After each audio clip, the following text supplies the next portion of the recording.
जोहार जय छत्तीसगढ़ संगवारी हूँ। मैं आप मन के दुलौरिन बेटी आप मन प्रणाम करत हूँ, जोहार करत हूँ। और अपन यूट्यूब चैनल दुलौरिन बेटी सीजी ब्लॉग में आप मन के जम्मो जन के स्वागत करत हूँ संगवारी हो। तो आज जो है रामनवमी हरे, तो आप मन रामनवमी के भी बहुत बहुत शुभकामनाएं, गाड़ा गाड़ा बधाई है। जय श्री राम, जय माता दी। तो और आज जो है जोत जवारा के विसर्जन भी हुई संगवारी हो, तो आप मन ला जोत जवारा के विसर्जन भी देखे ला मिली। तो आप मन कंटिन्यू ब्लॉग में बने रहो। मैं यहाँ संगी हूँ अपन मामा गांव जोत जवारा विसर्जन देखे बर। और ये गांव में जो है 4 घर जो है जोत जवारा माता के स्थापना करे, जेकर अभी विसर्जन होवत हेवे। और बहुत ही अच्छा ढंग से यहाँ विसर्जन करे जाथे। तो गाँव ला तो हर साल देखते हो संगवारी हो। तो एक कारण से ए साल मैं अपन मामा गाँव आए हूँ। तो आप मन भी ये जौन देवता मन है उकर मन के अद्भुत दृश्य और इकर साधना शक्ति के जो है मनमोहक दृश्य आप मन भी देखो और ब्लॉग ला पूरा देखो कि ए एरिया में जो है किस ढंग से विसर्जन करे जाथे। काबर कि हमारे एरिया में इस ढंग से नहीं करे जाए, तो मोल देखे में बहुत अच्छा लगा थे। काबर मैं यहाँ आके जो है कुछ नया देखे हूँ, जैसे देवता मन है जो है बाना में अपन गाल ला गोप के नाचा थे। तो ये सब मोला नया लगी से। तो चलो आप मन भी ब्लॉग में कंटिन्यू बने रहो।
स्वरूपा भवानी शीतल शीतला शीतल शीतला हो शक्ति स्वरूपा भवानी शीतल शीतला शीतल शीतला हो शक्ति स्वरूपा भवानी शीतल शीतला शीतल शीतला हो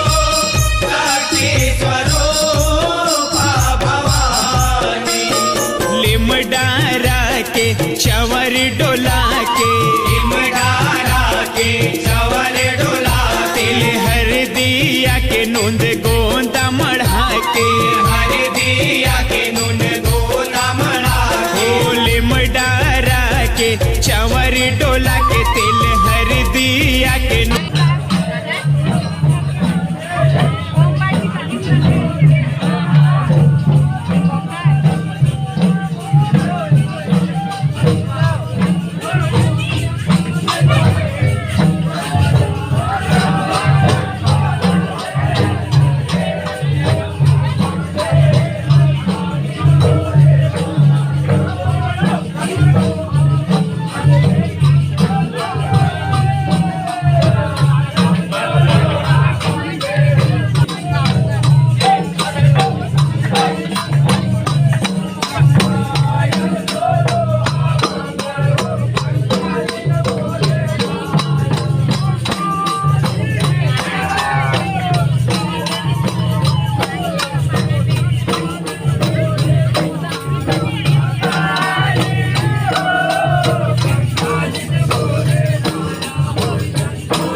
कर लो सिंगारी हो माँ।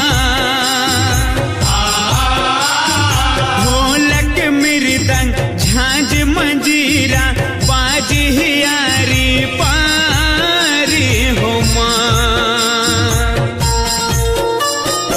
आरती थारी साज लो दाई के कुछ मुझ कर लो सिंगारी हो माँ। ढोलक मृदंग झांझ मंजीरा बाज हियारी पारी हो माँ।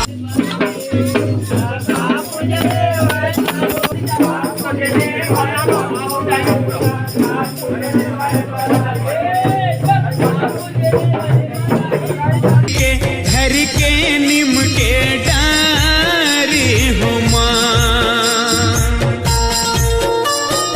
पान फूल गठियारी दुबीला अंग मारा तो संगारी हो माँ। चवर डोला हो माथे सिरी के घर के निम के डारी हो माँ। सुध है लागे बहनी है आगे।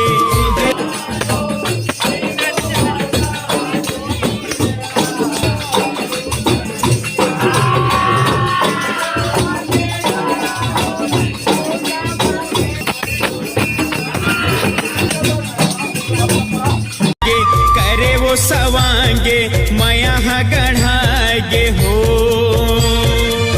सातों बहिनी हाजुरिया ये माता देवाला। सातों बहिनी हाजुरिया ये माता देवाला।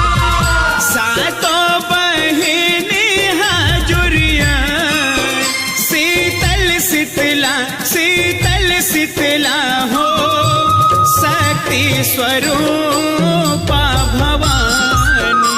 शीतल शीतला शीतल शीतला हो शक्ति स्वरूपा भवानी।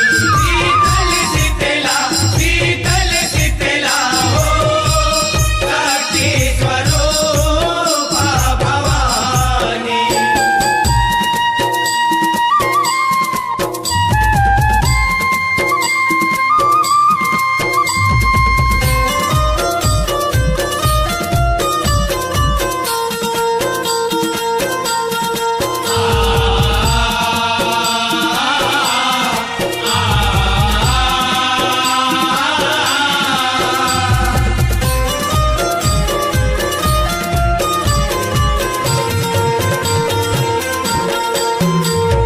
चत का शक्ति वत के भक्ति के कर लो सब तैयारी हो माँ। बैठे हैं सोहे ओ जग जननी शीतला